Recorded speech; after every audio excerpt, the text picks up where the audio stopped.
Grace, you even realize what you've done? What kind of person just abandons their duties as a wife and causes problems for William?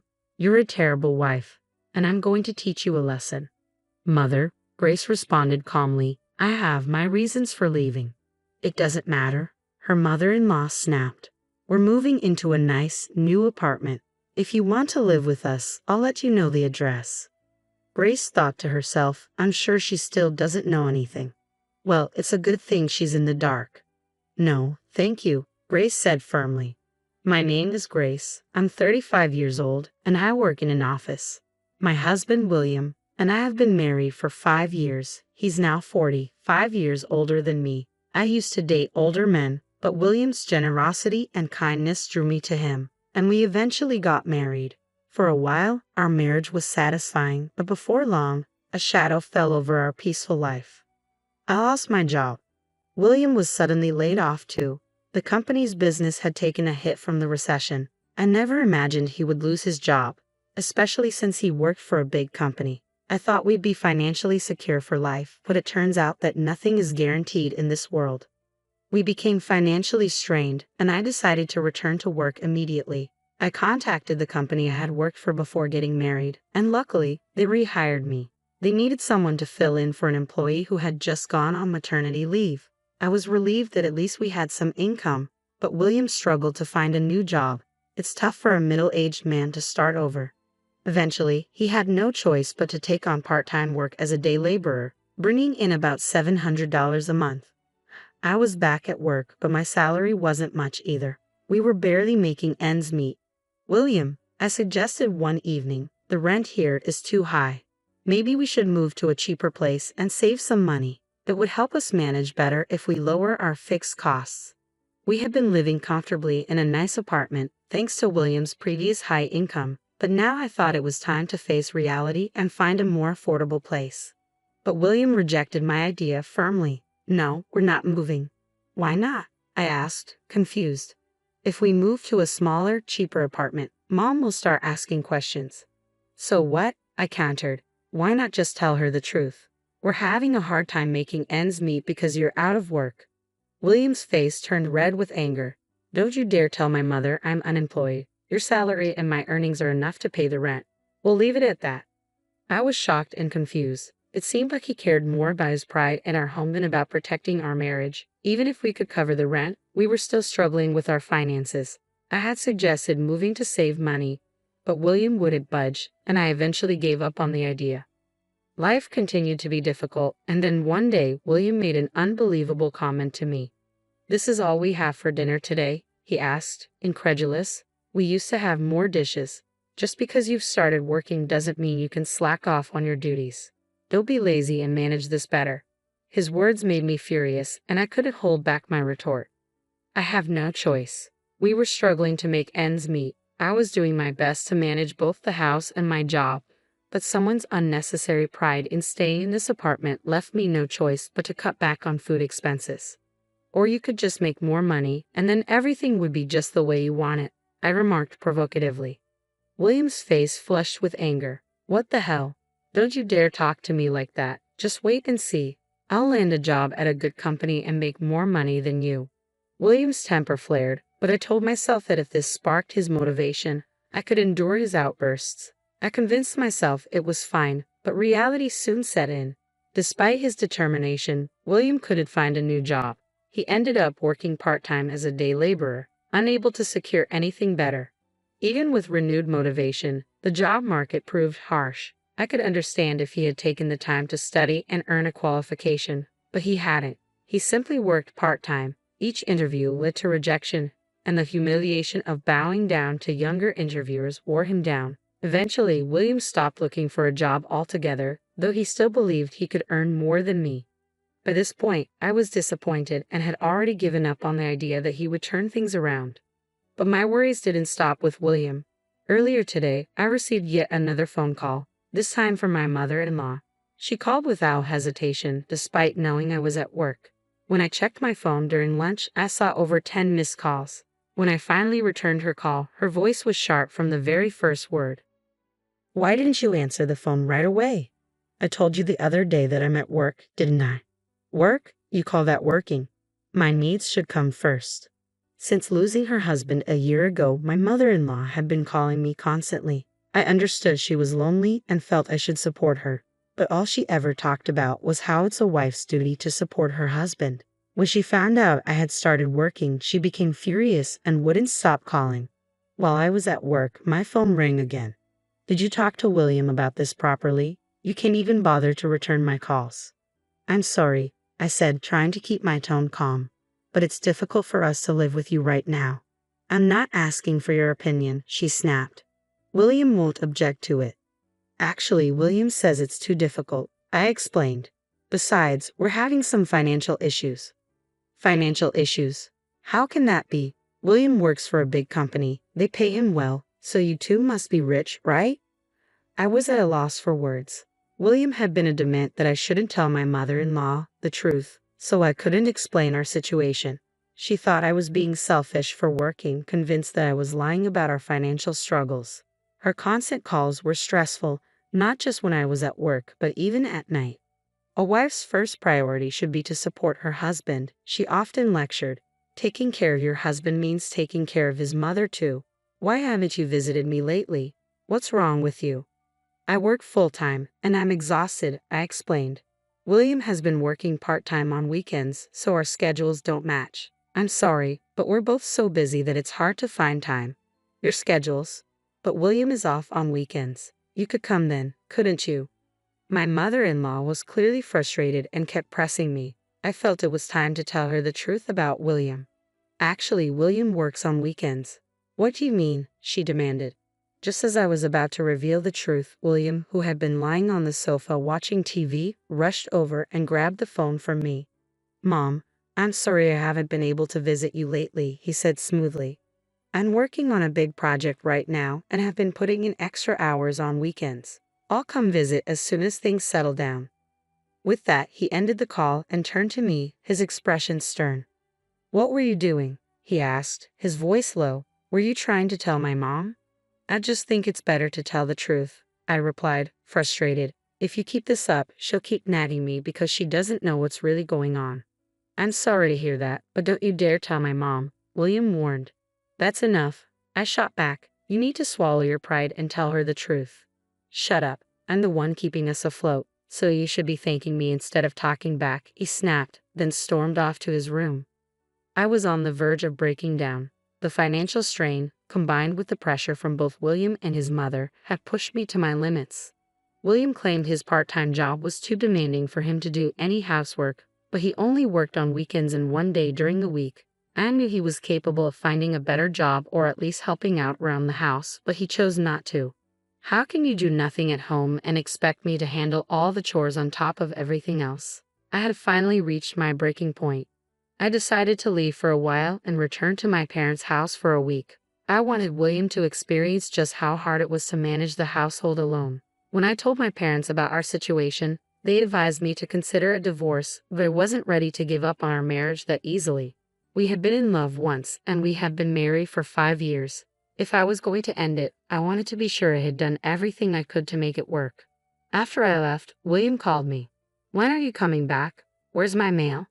I will be home for a while, I replied firmly. You'll have to do all the housework while I'm gone. Don't be ridiculous. Just come home and do the chores. No, I won't. Now you'll see how hard it is to handle everything on your own. You clean the house, do the laundry, cook. Do it all yourself. It's important for you to understand just how much I've been doing while also working full-time. I ignored William's calls, deciding not to engage. Staying at my parents' house was a relief. For the first time in a long while, I shared the housework with my mom and dad. My mother would say, "You must be exhausted," as she served up home-cooked meals. I felt so grateful not having to do anything, with meals appearing as if by magic. I spent about a week at my parents' house, and honestly, I wanted to stay longer. But commuting from there to my office was challenging. It took an hour and a half each way. Eventually, I thought William must have realized by now how hard it was to manage the housework alone. So I decided it was time to return home. I was worried the house would be a mess, but when I walked in, I was surprised to find it cleaner than I expected. Still, something felt off. I had a sinking feeling and went straight to William's room. The closet was empty. His clothes and suitcases were gone. It hit me that he might have gone to his mother's place, so I called him. "What do you want now?" he answered, his tone cold. "Where are you?" I asked. "I'm at my parents' house." "You left right after I did, didn't you?" I said, trying to make sense of it. "That's right," he admitted. "What did you expect? You shouldn't have left in the first place. I'm not going back to that house." "What do you mean?" I asked, confused and hurt. "I'm going to live with my mom. In fact, we're moving into a new apartment." "I have no idea what you're talking about," I stammered, at a loss for words. Suddenly, the voice on the other end of the line changed. "Hey Grace," my mother-in-law's voice cut in sharply. "Do you have any idea what you've done? How dare you abandon your duties as a wife and cause trouble for William? You're such a terrible wife, and I'm going to teach you a lesson." "Mother, I had my reasons for leaving," I tried to explain. "It doesn't matter," she interrupted. "We're moving into a nice, new apartment. If you want to live with us, I'll let you know where it is." I realized she still had no idea what was really going on. This could work to my advantage, but I had to be firm. "No, thank you." "What?" she asked, clearly shocked. I said no. I repeated, "I'm not going." "Are you serious?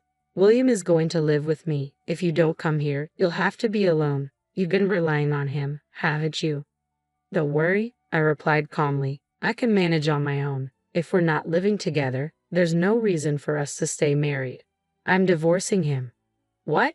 The word divorce clearly stunned both my mother-in-law and William. Their surprise was palpable through the phone. "Grace, there's no need to mention divorce," William pleaded. "I can't stay married to you anymore," I said, my resolve firm. "I need to get rid of a husband like you as soon as possible." My mother-in-law snapped, "How dare you talk to William like that? We don't want a life with you either, so fine. William, just get the divorce." "No," William protested, but I cut him off. "I'll have the divorce papers ready. You'll regret this, and it'll be too late for apologies." "Same to you," I shot back before the call ended abruptly. I knew they would probably show up with the divorce papers soon, but I was relieved. Things were finally going the way I wanted. William's refusal to change made my decision clear. There was no need for us to stay together any longer. I decided to pack my bags while waiting for my mother-in-law to arrive. A few hours later, she showed up alone. "Oh, William isn't here," she remarked, looking around. "He doesn't need to be," I replied. "Here you go," she said, handing me the divorce papers. "I already had him fill out his section. Now, you just need to complete yours." As I took the papers, I noticed that William's handwriting looked shaky, as if written with trembling hands. "My William is such a wonderful man," my mother-in-law continued, her voice filled with disdain. "Even with a horrible wife like you, he was reluctant to get a divorce. I'll never forgive you for causing trouble for such a great person. I hope you live a miserable life and regret this." While I filled out my part of the form, she continued her tirade. William's pride had kept him from telling his mother the truth, even at the end. What a pathetic man he was. "What happened to your house? I noticed it's empty. If you want to come back, there's no place for you," she sneered. "I won't be coming back," I responded calmly. "How much did you get for it?" "It was old, so it must have sold for cheap." "That's none of your business," I said, tired of her prying. "But since you're so curious, it was about $50,000. Not much, but enough for a comfortable retirement. William will pay for our new apartment," she bragged. "Oh, so you were surprised he got approved?" I asked, raising an eyebrow. "William is a high-class person. It's only natural," she huffed. "So, you put the money in William's account?" I pressed. "How did you know that?" "That's not important," she snapped. "Stop asking questions and remember, you're just a divorced woman now. It's too late to hold on to him." "Don't worry," I said, signing the papers with a flourish. "I've already agreed to the divorce." My mother-in-law snorted and stormed out, clearly irritated. As she left, I felt a wave of relief wash over me. I was finally free from both her and William. I gathered the rest of my belongings and moved them to my parents' house, where I discovered a fresh start and the peace I had longed for. When I finally left, I managed to provoke my mother-in-law just enough to escape the burden of poverty they tried to impose on me. She insisted there was no way I'd get any of William's assets, but I couldn't help but remember the look on William's pale face during our discussions about the division of property. It still makes me chuckle. Then, about 2 years later, I received a call early one morning from an unfamiliar number. Thinking it might be work-related, I answered, only to hear the voice of my ex-mother-in-law. "Oh, Grace, please help me," she cried. "Mother," I replied coldly, "you can't keep calling me that. We're strangers now." "Don't say that. I'm in trouble." "Oh, can't pay the rent? Savings running low?" I asked, already guessing the situation. "Yes," she admitted, her voice trembling. "William didn't tell you about our financial problems until we were broke, did he?" "Oh, I knew," I said, unimpressed. "He tried to hide it, didn't he? But every time I wanted to speak up, William told me not to. I'm sorry, Grace. I didn't know anything. I apologize. But please come back." "I don't want to," I said firmly. "William never changed, no matter how much I tried, and you always bullied me. I don't want to spend another minute with someone like you." "Please don't say that. I don't have anything to eat anymore. I'm really desperate." According to my ex-mother-in-law, William had continued to put on airs, refusing to reveal their financial struggles. He'd been using the $50,000 from selling their family home to pay rent, splurging on expensive groceries and fancy meals to keep up appearances. It wasn't long before the money was gone, leaving them penniless. "He got what he deserved, didn't he?" I said, unfazed. "Why don't you drop your pride and live modestly in a cheaper apartment?" "No, it wasn't supposed to be like this," she wailed. "I was supposed to live a comfortable life with my elite son." Her cries fell on deaf ears. I quietly hung up the phone and blocked her number, taking the extra step of getting a restraining order just in case. I had no interest in being their crutch anymore. They'd always leaned on someone else, whether parents or children, never learning to stand on their own.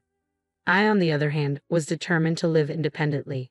With that resolve, I got my life back on track, focusing on my own happiness and well-being. William and his mother could continue their unbalanced, delusional lives without me. I'm so glad Grace could sever ties with such toxic people. Now she's free to lead an independent life, and who knows, maybe she'll meet a wonderful man in the future. Let's wish her a happy life from now on. Thank you for watching until the end. Please subscribe to our channel if you enjoyed this story. See you in the next video.